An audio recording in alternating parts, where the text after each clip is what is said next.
सूरह सबा। ये किसी कौम थी जिसका नाम ही कौम सबा था। ये उस कौम का वाकया है। उनको अल्लाह ने कितना नवाजा था, अब जरा सुनते जाइएगा।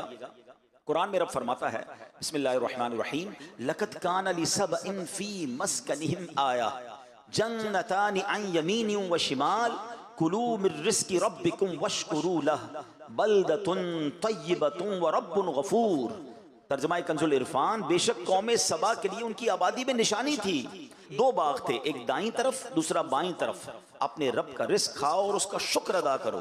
पाकीज़ा शहर है और बख्शने वाला रब। अल्लाह अकबर। ये कैसी कौम थी? अल्लाह करीम ने, याद रहे, सबा अरब के इलाके यमन की हुदूद में वाक़ एक कबीले का नाम था, एक ट्राइब का नाम था। और ये कबीला अपने दादा सबा बिन यशजुब बिन यारुब बिन कहतान के नाम से मशहूर था। ये पर्सनैलिटी का नाम था, फिर एक कबीले का नाम पड़ गया। और सुभान अल्लाह, अब कुरान में सूरह सबा मौजूद है। हज़रत अब्दुल्लाह इब्न अब्बास रज़ियल्लाहु तआला फरमाते हैं कि रसूलुल्लाह सल्लल्लाहु अलैहि वसल्लम से सवाल किया गया कि सबा किसी मर्द का नाम है, औरत का, या किसी सरजमीन का नाम है? सरकार दो आलम सल्लल्लाहु अलैहि वसल्लम ने फरमाया कि सबा एक मर्द था, उसके 10 बेटे थे, उनमें से 6 यमन में आबाद हो गए, 4 शाम में सीरिया में चले गए। अब आयत का खुलासा क्या है? यमन के हुदूद में जब ये लोग आबाद थे, अल्लाह पाक की वहदानियत और कुदरत पर दलालत करने वाली एक निशानी ये थी कि उनके बाग में, उनके शहर मारब के दोनों तरफ कसीर बागात थे। उन बागात में फलों की कसरत थी।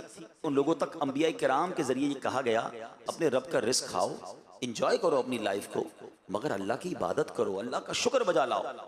तुम्हारा शहर पाकीज़ा है, जिसमें लतीफ़ आबो हवा है, साफ सुथरी सरजमीन है। आपको पता वो कितनी प्योर एयर थी? मैं भी पिछले दिनों न्यूजीलैंड गया, मेरे लिए बड़ी शॉकिंग बात थी। ये ज़रूर पता था कि वहाँ की आबो हवा बड़ी अच्छी है, मगर मुझे बताया गया कि न्यूजीलैंड की हवा जो है, या फिजी की जो हवा है, वो बाकायदा केन्स में पैक करके कई मुल्कों को एक्सपोर्ट की जाती है। मैं समझा मेरे साथ कुछ मजाक कर रहे हैं लोग। कह रहे नहीं अब्दुल हबीब भाई, ऐसा ही है। चाइना में आप देखें कि ये बाकायदा जो $1 में $2 में न्यूजीलैंड की हवा मिलती है, लोग उसको स्मेल करते हैं। मुझे फिर भी यकीन नहीं है, फिर मैंने इंटरनेट पर सर्च किया तो वाकई ऐसा था कि आज भी प्योर एयर की इतनी वैल्यू दुनिया में है कि कई लोगों को ये क्रेज़ होता है कि हम साफ़ सुथरी हवा लें। और मैंने वहाँ देखा लोग बड़ी लॉन्ग लाइफ जीते हैं, हवा बड़ी अच्छी होती है, सेहतमंद रहते हैं।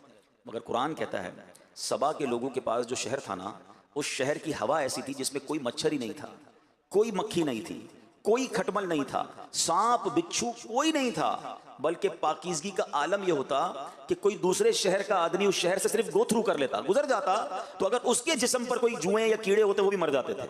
इतनी प्योर एयर अल्लाह ने दी। अल्लाह अकबर। फरमाया अब इस नेमत पर अल्लाह ने ऐसी आबो हवा